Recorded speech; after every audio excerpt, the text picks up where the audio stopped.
Om. Okay.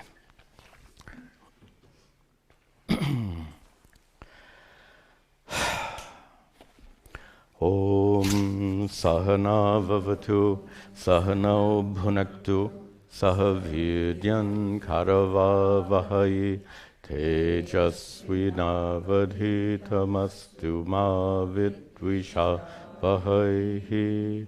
Om Shanti Shanti Shanti Chaitanyam Sarvagam Sarvam Sarvabhutaguhashayam Yat Sarva Vishayatitam Tasmai Sarvavide Namaha.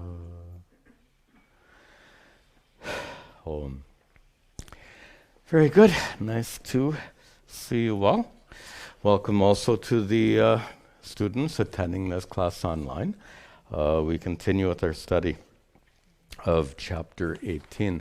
In prior classes, we've gone through, Shankara has led us through this very profound application of this metaphor, the mirror metaphor, what we understand as pratibimba-vada.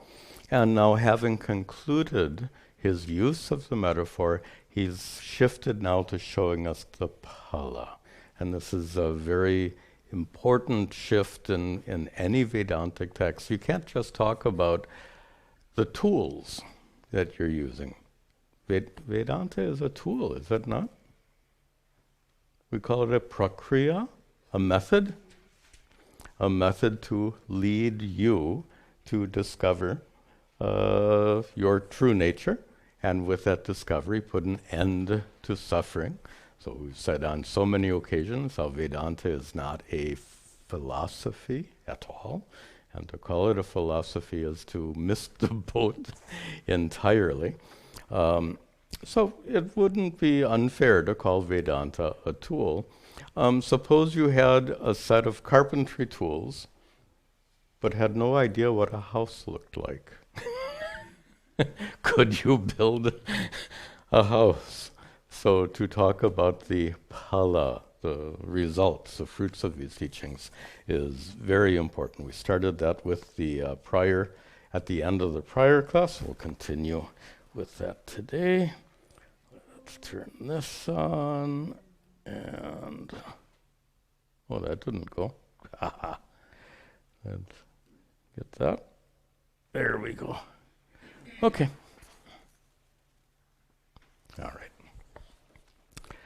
Ashana yadi nirmuktyai, ashana dhadya nirmuktyai, tatkala jayate prama, tatkala jayate prama, tatvamasyadi vakyarte, tatvamasyadi vakyarte, trishu kaleshva samshayaha, trishu kaleshva samshayaha, describing the phala as being vinirmuktihi at the end of the first line.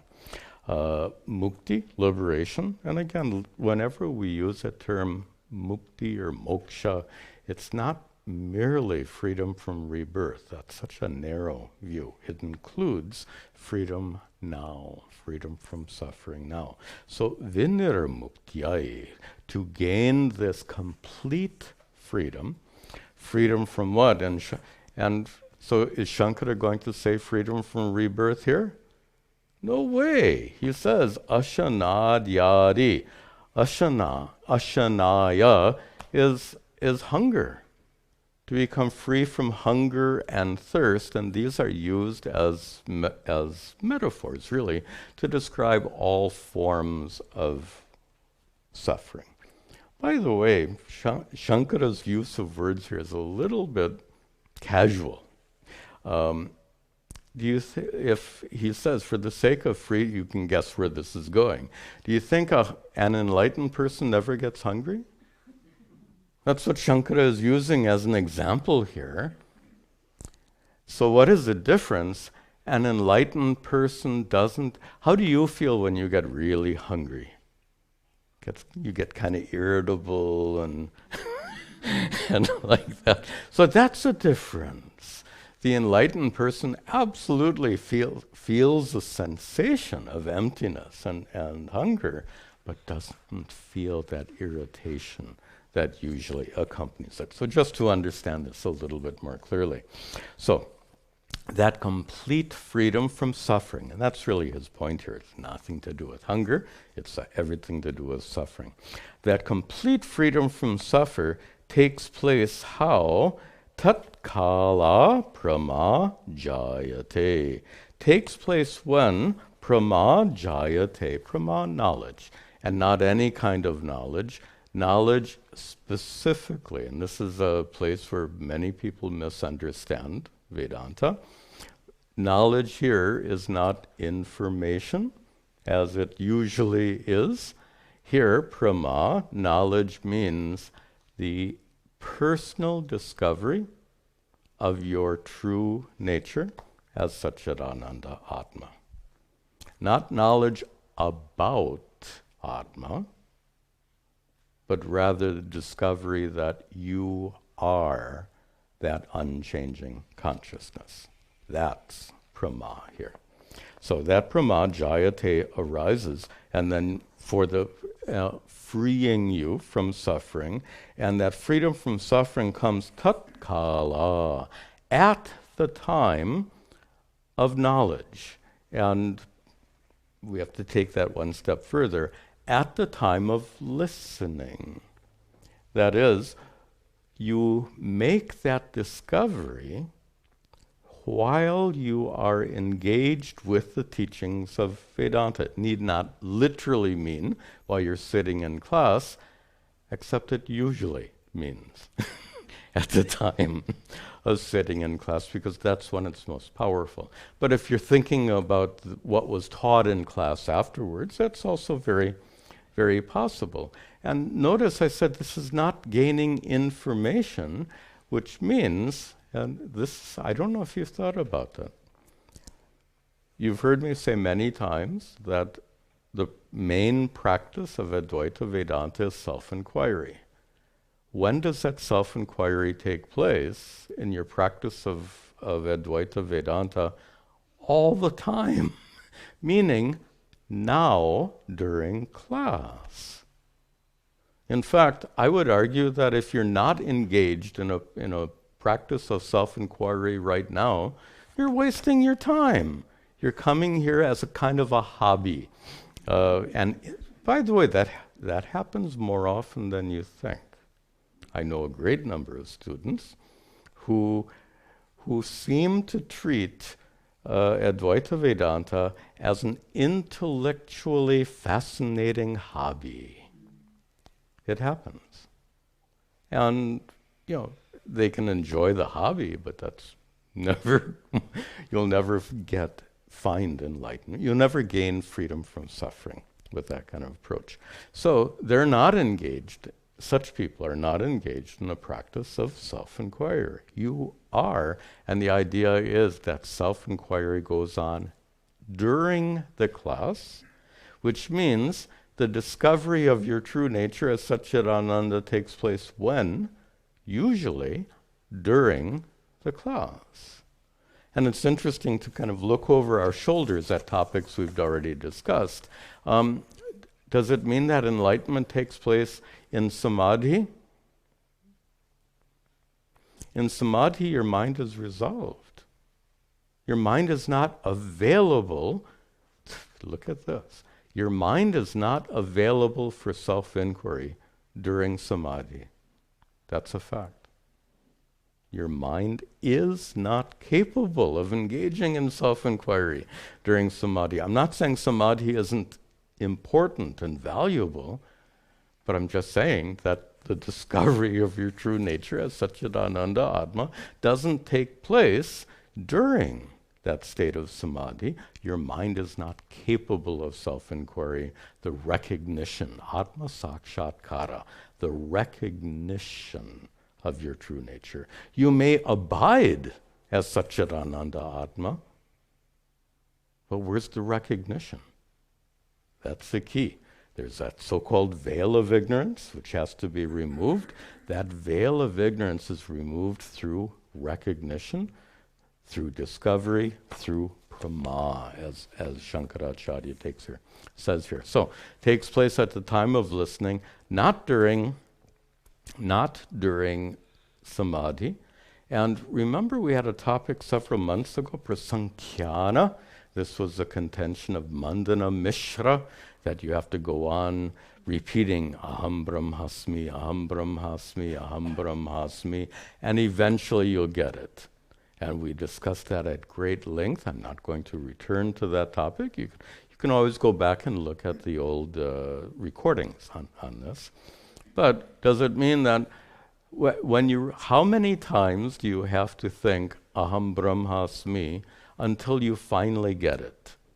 Is it the 800th time?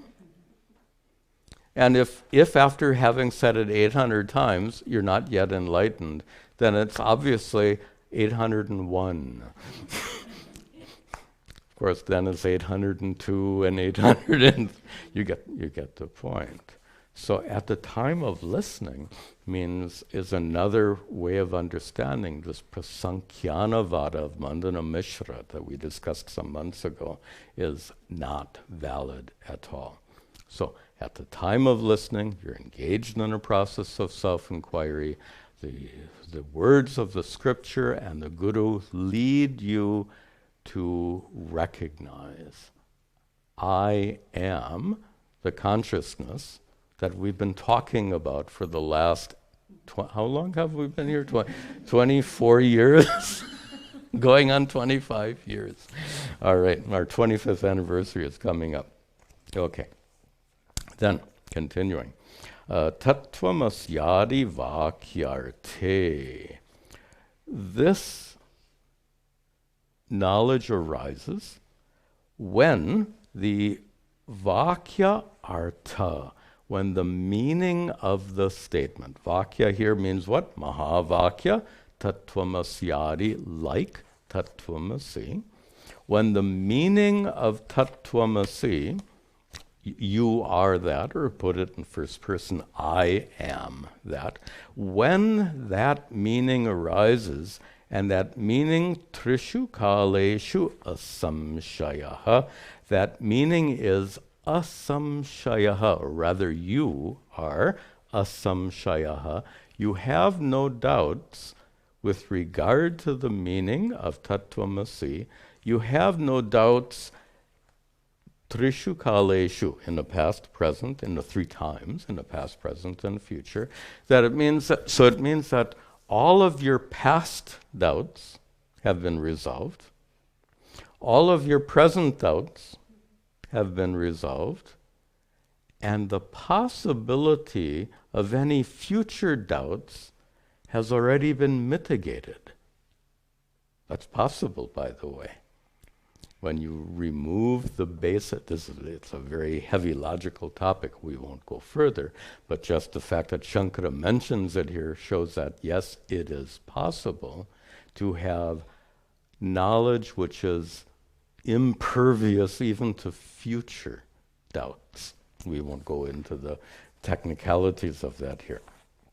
But the point is that when that Mahavakya is not just understood in a language way, but understood in a personal way, I am, that sat-chit-ananda, atma, and when that knowledge is utterly free from doubts. The problem is, excuse me just a moment.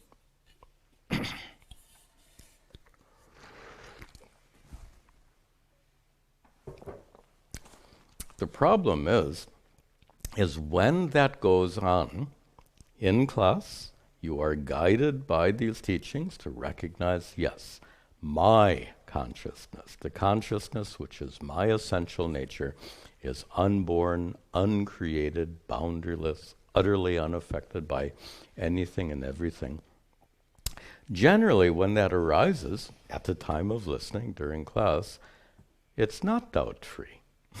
You get that, generally we call that an insight. You say, oh, I get it. And then the next thought is, what? Now, that moment, oh, I get it, is genuine. It's absolutely genuine. How can you discover something and not have discovered it? When you see, we've been using that mirror metaphor. A mere glance in a mirror is all it takes to recognize yourself. A mere glance at your friend standing on the corner is all it takes. You don't have to stare. It doesn't take time. And what I'm suggesting here is the recognition of your true nature as a result of this self-inquiry takes place in a moment, in an instant. It's not something you have to really work on. And remember in college days where there were some teachings that were really complicated and you really had to work at it to understand. I remember calculus classes and break your head. This isn't like that. Can you imagine looking at a complicated differential equation and getting it in an instant? Yeah. Doesn't work that way. This does, however. But the difference here, nice to make this metaphor. When you finally do understand that differential equation, it's because you've gone through it, the derivation. Remember learning set differential, you may not know what that is. Just an equation. If you just see an equation, it's like, what is that? But do you remember when you were given the equations in the classroom, your teacher generally would lead you through the derivation of that equation? That's a common teaching technique, and I certainly remember that in like physics classes and chemistry classes. You don't just get the equation, you get the derivation of the equation. And the advantage of that is when you get the equation alone, it's very mechanical, but when you derive the equation, it's okay. When you derive the equation, it's doubt-free. You get it solidly.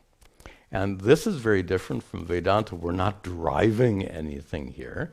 It's a matter of insight. And when you get that momentary insight, because you haven't gone through this long process of derivation, it's possible you have some doubts. And that's usually the case. We've used a word for that, and a little complicated. I'll put it up on the board in just a minute. It's called pratibandhika jnanam. Jnanam here, again, not in the sense of information, but in the sense of discovery of your true nature as sat-chit-ananda atma. But that knowledge which is sa-pratibandhika, pratibandha is a common term we use for obstacle. Sapratibandhika jnanam is knowledge that comes with obstacles like doubts. You have the insight, but there's so many doubts and confusion and vagueness in your mind, so many hindrances, that you have the knowledge, but without the phala. Now that's our topic, right? Is phala.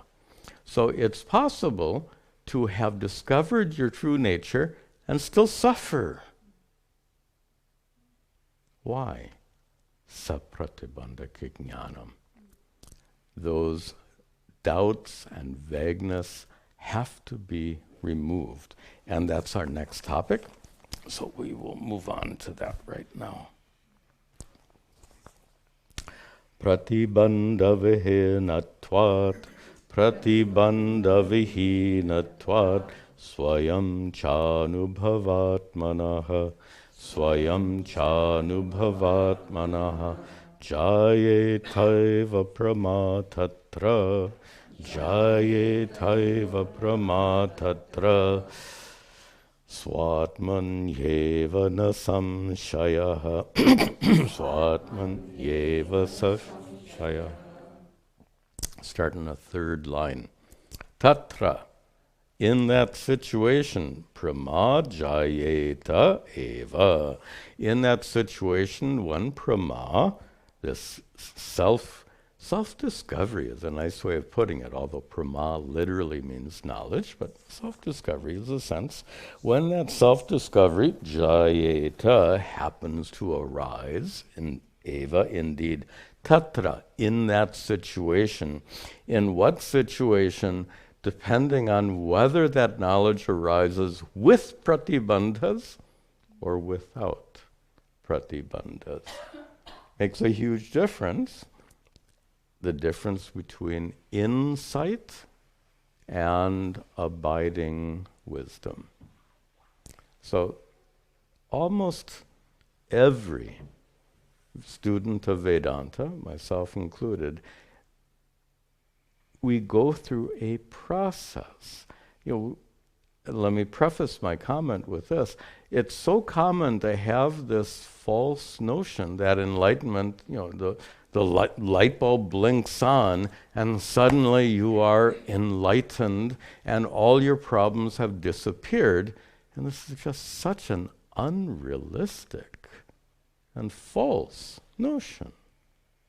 It just doesn't work that way. And we've had a lot of discussions on this before, so let me not get off on a detour. But you might remember our earlier discussions about neuroplasticity. Nothing in our minds and brains can change in an instant. It takes time. It's organic. The brain is certainly organic, and the mind, based on that organic brain, it takes time. Nothing happens instantaneously. We can say that that moment of insight is instantaneous, but enlightenment, properly understood, because enlightenment depends on the removal of these pratibandhas, it's a process. Discovery is instantaneous, but then removal of pratibandhas is a process. And that's what we're talking about here. So that pramajayeta, that discovery arises. What kind of discovery? Second line, swayam, discovery of your true self. Anubhava atmanaha, discovery of Atma, that atmanaha is genitive case, discovery of Atma, which is anubhava, not experience so much as consciousness. The nature of Atma being that fundamental reality, consciousness, sat-chit-ananda Atma. That pramajayeta, that discovery arises how? And here we say that discovery, tatra, Shankara is pointing back to the prior verse, so let me make that more clear. That discovery which leads not to a momentary insight, but to freedom of suffering, which is what Shankara said in the first line of the prior verse. He said ashanayadi vinirmuktai, when you become utterly free from all forms of suffering.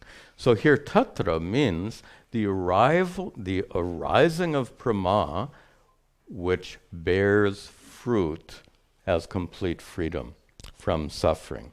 And that arising of knowledge which leads to freedom from suffering takes place, first line, pratibandha hinatvat. Because of the, hina means with absence. So due to the absence, hina, vihina, due to the complete absence of pratibandha, as we discussed, that is the obstacle, the obstacles to literally the obstacles to knowledge, but in a way that's misleading. Because that insight was not obscured in any way, but rather was accompanied by these problems. So instead of saying they're obstacles to knowledge, better to say they're obstacles to freedom from suffering. They are obstacles to moksha. not obstacles to self-discovery, because that self-discovery took place in that moment of insight. So these are not obstacles to that atma-jnanam.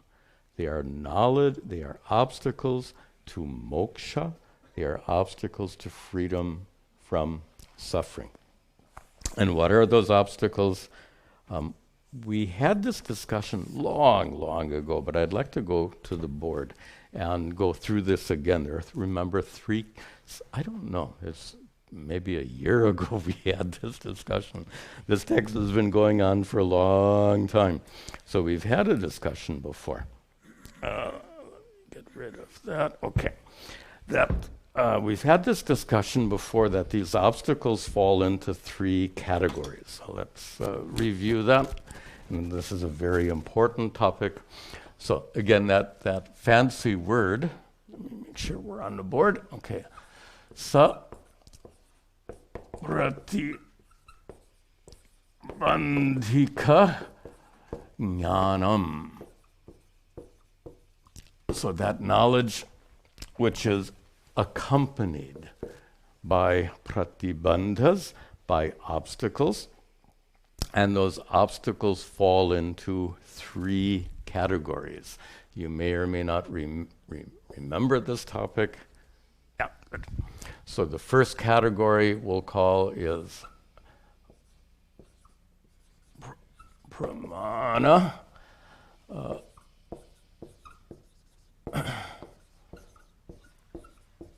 Before we used the term, Shankara used the term, samshaya, doubt. Here, instead of doubt, asambhavana, which is a more precise word. Asambhavana is the feeling that it's not right.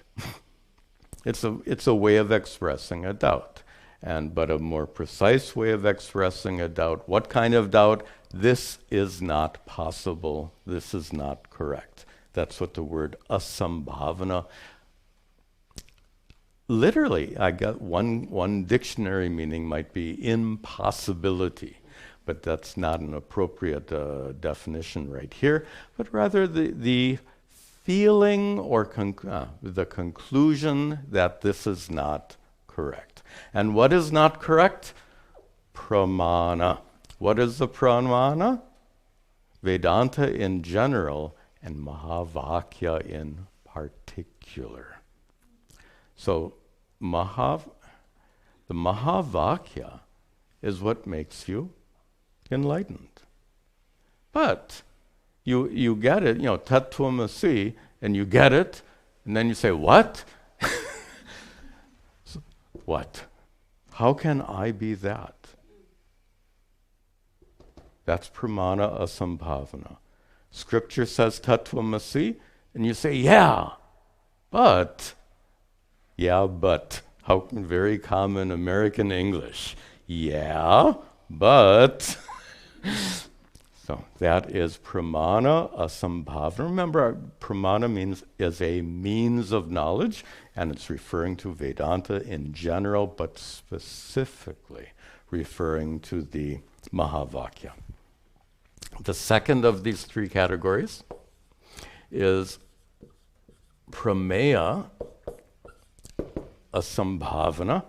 Prameya is what is revealed by the Mahavakya, by the pramana, and the prameya is your true nature as sat-chit-ananda atma. So suppose you get tatvamasi, I am that, but who am I? There's some confusion about my true nature. First is some confusion about the teachings in general, Mahavakya in particular. Second is some confusion or lack of clarity or doubt or vagueness or all of these. All of that is included in this word asambhavana. But in the second case, with regard to the prameya, with regard to your true nature. And the third category, I think, will be more familiar to most of you, which is viparita bhavana. Notice this. Bhavana, bhavana, bhavana. A feeling. A feeling as opposed to a knowledge. Yeah, it's interesting. Which has more effect on our lives? Thoughts or feelings? Most people would answer the latter. Feelings have a very strong effect on our lives. So that's one of the reasons for using this word bhavana, asambhavana, the feeling or sense that this isn't right. Some prameya asambhavana, the feeling or sense or conclusion, we can say, that about me, doubt, vagueness. These are words that suggest feelings. Doubt and vagueness, confusion. The words suggest confusion about the Mahavakya, about your true nature as sat-chit-ananda Atma. And then the final one, which we have discussed at great length, viparita bhavana, which is a feeling which is contrary to what you know to be true. And an example of that is when Vedanta leads you to recognize the fact that consciousness being unchanging, the word they like to use in translation, immutable. Immutable is a fancy word for unchanging. And tell me, how can unchanging consciousness get happy or sad? Unchanging consciousness. Where am I? I'm looking at the board. There I am. I'm looking here at the computer. Unchanging consciousness can neither become happy or sad. But you say, why am I becoming happy or sad? When you understand that unchanging consciousness doesn't become happy or sad, but I feel like consciousness becomes happy or sad, that's an example of viparita bhavana. And then just to finish this topic, then we'll come back to the verse, you might remember that you've all heard Shravana, Manana, Nididhyasana, and you've heard it in a particular way. Shravana, listening to these teachings for the sake of gaining enlightenment, Manana, removing doubts, and Nididhyasana, for the sake of removing viparita bhavana. There's a more nuanced interpretation, which we saw at least a year ago. So if you don't remember, that's understandable. And this is a little bit detailed, so it's not a big deal. So definitely you understand that nididhyasana, and give a abbreviation here, nididhyasana is the specific practice prescribed to remove viparita bhavana. We've talked about nididhyasana at great length, so we won't go further into it. Now, pretty obviously, manana is the specific practice to remove this prameya asambhavana. That's a perfect connection. When there is, manana is a process of removing doubts. That's a simple but accurate definition. Manana is the process of removing doubts, and most of those doubts are with regard to who am I? Obviously, in the study of Vedanta, that's the subject matter, is your true nature, so these doubts are regard to who am I. But now we're going to get a subtle reinterpretation and say that Shravana is a process meant for removing pramana asambhavana. What is Vedanta teaching? In the Mahavakya Tattvamasi, what exactly do the words tat and tvam refer to? They're pronouns. So we have to understand the reference of those pronouns properly. So this, in a more nuanced interpretation, Shravana is a practice, not simply listening, but more specifically. Very often, the definition I've given for Shravana in a more general sense is Shravana is using the teachings of Vedanta as unfolded by your teacher for the sake of self-inquiry. That's my general definition. That's the most common definition, but here we're giving a more refined analysis of these three practices, because what really gives you the prama, so Vedanta is the pramana, your true nature is the prameya. So what is it that actually gives you prama? It is not shravana, but rather, and just in abbreviation, the Mahavakya. The Mahavakya, in this refined analysis, the Mahavakya gives you prama. But generally, jnanam, atma-jnanam. But generally, from the Mahavakya, the knowledge you get is sapratibandhika jnanam. So here you can see what happens very clearly. From the Mahavakya, you gain sapratibandhika jnanam. Then we need to remove the pratibandhas. How do we remove the pratibandhas? Shravana removes pramana asambhavana. Manana removes prameya asambhavana.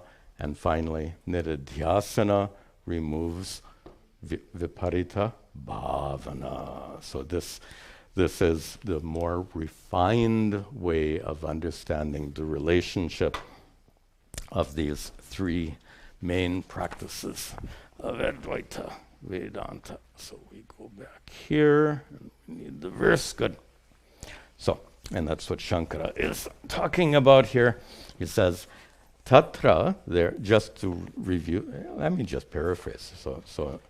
Pratibandha vihina twat. When the pratibandhas have been removed through shravana, manana, and nididhyasana. So the prama has already arisen. Look at in the third line, prama jayeta. This knowledge has already arisen. Swayam cha anubhavatmanaha, about your true conscious nature. But the phala, the fruit, the moksha, freedom from suffering, does not take place until pratibandha vihina twat, until there is the removal of these three categories of obstacles. And then atmani eva.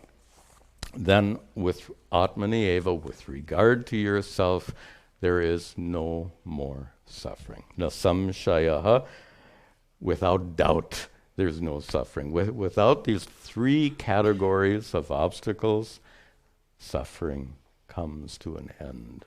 In the presence of these three categories of obstacles, we could say that suffering partially comes to an end. Whenever the obstacles are not standing in your way, sometimes you can skirt around an obstacle. If you're walking down the road, somebody's standing in front of you, you can walk. You can walk around. But there are other obstacles that you can't walk around.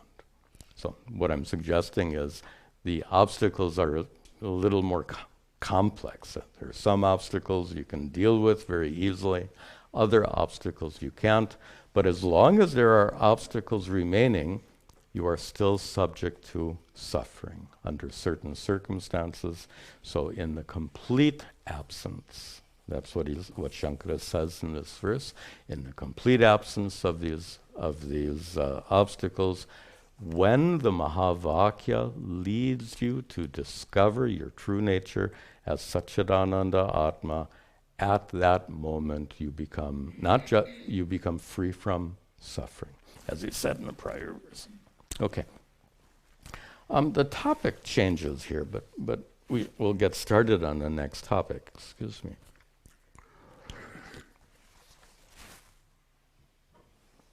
Let's just recite the verse first. Kutaste pipalam yogyam, kutaste pipalam yogam, rajaniva jayadikam, rajaniva jayadikam, tadanatmatva hetubhyam, tadanatmatva hetubhyam, kriyaya pratyayasya cha, kriyaya pratyayasya cha. Phalam. So Shankara continues to talk about this phala. So when somebody is enlightened, if you ask someone who's enlightened, are you enlightened? It's actually a very messy question. It's a messy question because the question who gets enlightened is messy.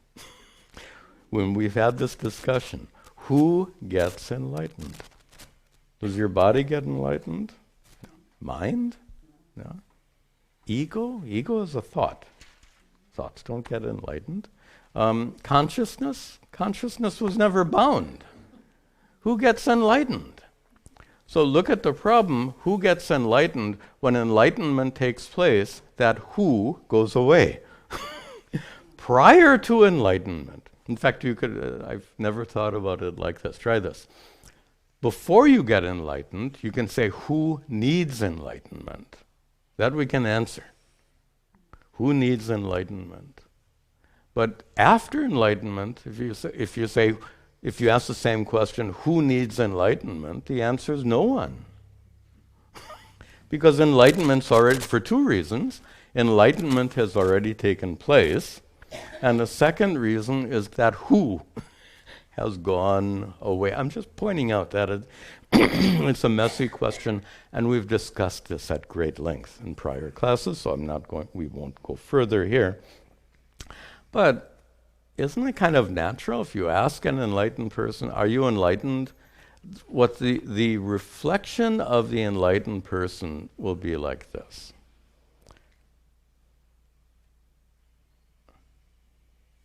Actually, I'm giving it away. I shouldn't do that, but I'm going to. In other words, I'm stealing Shankaracharya's thunder in his verse. I'm giving it away, but that's fine. If you ask an enlightened person, are you enlightened? Of course, the enlightened person understands, I am sat-chit-ananda Atma, always been enlightened. Body doesn't get enlightened, mind doesn't get enlightened, ego doesn't get enlightened. But yet, the enlightened person says, the enlightened person recognizes the absence of suffering. Right? Based on the absence of suffering, the enlightened person is going to say, yes, I am enlightened. Doesn't that make sense? Based on the absence of suffering, the enlightened person says, yes, I am. But now it's still messy because the enlightened person uses the pronoun I. And that is really, I said there's a shift of topic here. And that Shankara's next topic here is that nasty pronoun. Nasty because it's the focal point of the problem. When you say, who suffers? What pronoun will you use? Who's confused? Same pronoun.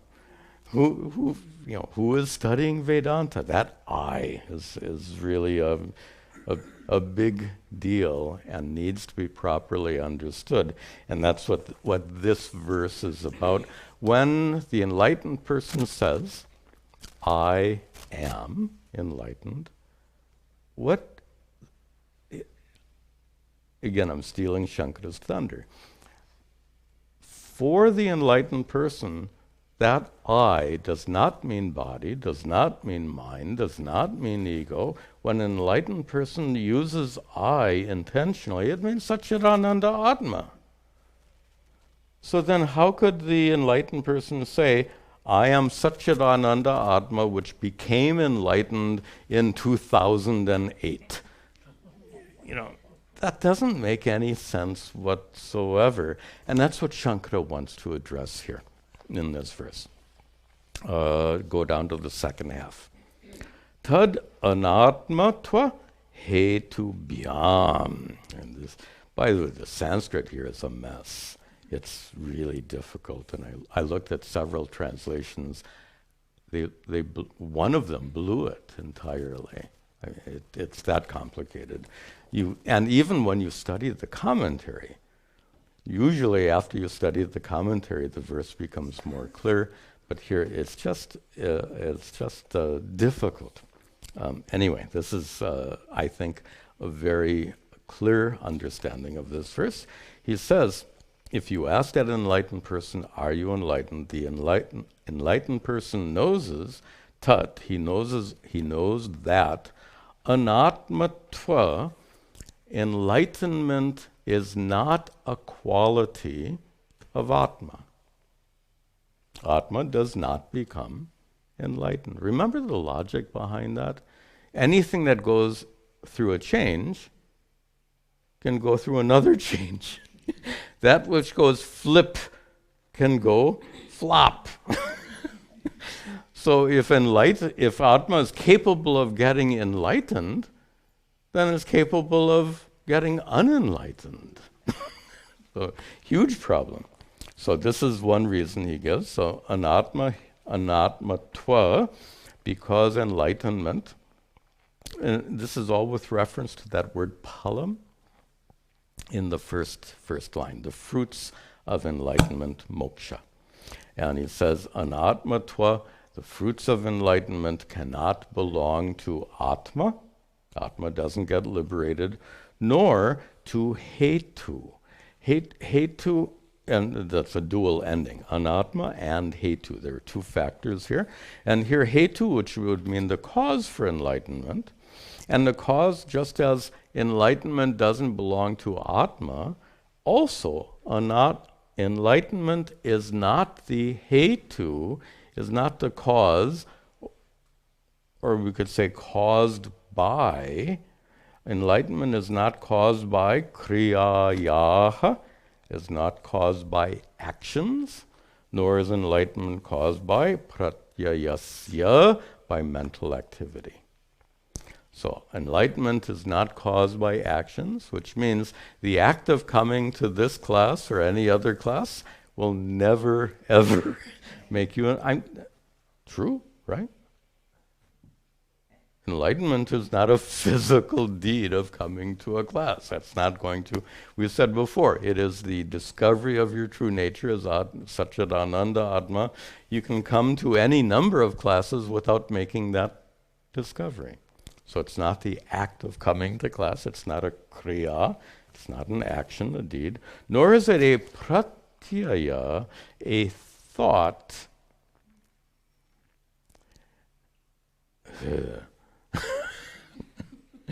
How deeply do we want to go into this? So,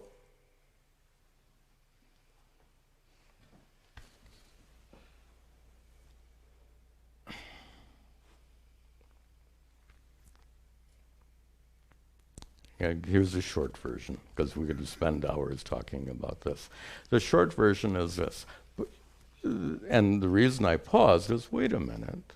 Pratyaya, thoughts, in particular, akhandakara vritti, the discovery of the true limitless nature of your true self. That vritti, in a manner of speaking, makes you enlightened. But the complexity here is really speaking that vritti, when you discover your true nature as sat-chit-ananda Atma, that particular pratyaya and vritti are synonymous here. That particular recognition serves to remove ignorance, remove the so-called veil of ignorance. What does that recognition do to Atma? Nothing. It merely removes ignorance. So in this sense, and this is a very limited sense to explain Shankara's pretty difficult Sanskrit here, what Shankara is saying, enlightenment is not a transformation of Atma. in any way whatsoever, nor is enlightenment the result of any deed, any action, and the more broad sense of it, it's not the result of doing different kinds of rituals. That's a very important discussion, not so much in this text, but in many other texts. It's a huge issue. It's not the result of kriya, meaning not the result of rituals, and in our case, we've taken not the result of any kind of action, including coming into class. And finally, enlightenment is not even the result of mental activities, and that's why I went into a little detail here. There is a mental activity of removing ignorance. But that is, it's hard to call that enlightenment. You know, we think, and the metaphor I've given too many times, we think of enlightenment as a great accomplishment. And then when we describe enlightenment as the mere removal of ignorance, if we put it in those terms, then enlightenment is no big deal. Is it something to be puffed up about? And the metaphor I've given, when you take out your garbage from your kitchen to the bin outside, is that something to be proud of? Getting rid of garbage metaphorically stands for getting rid of ignorance. So in that limited sense, enlightenment is not the result of this mental activity. Yes, I'm sorry, this is Shankara. He's made a very complex statement here, and I'm doing my best to explain it. That being said, the point of the verse is the first half, which is much easier to wrap your head about and head around, and that's when an enlightened person says, yeah, I am enlightened. And Shankara gives us, I've never seen this metaphor given anywhere else. So when the enlightened person says, I am enlightened, I refers to unchanging consciousness. Kutaste. Kutastha, unchanging. Kutaste api. Palam yogyam, this palam, this fruit, which we call moksha, freedom from suffering. This moksha, freedom from suffering, is yogyam. It is suitable.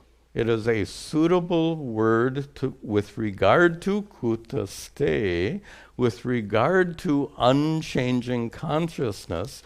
You can say unchanging, paraphrase, it is okay, yogyam.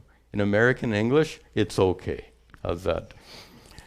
It is okay to say moksha gains freedom from suffering. Does moksha gain freedom from suffering? It didn't have suffering in the first place. But in a metaphorical sense, it is okay to say, it's definitely okay to say Atma is free from suffering. But you didn't enjoy that freedom from suffering before, which is why the enlightened person can say, I am enlightened with regard to that unchanging consciousness, but it's used by the enlightened person in a metaphorical sense, and I've never seen this anywhere before outside of this text. Shankara says it is like Rajani Eva Jayadikam. It's like when the king says, in the battle, I was victorious. So this Jayadikam, this victory, etc., is attributed to the king. I am victorious. Was the king on the battlefield? The king was back in his palace having his feet massaged.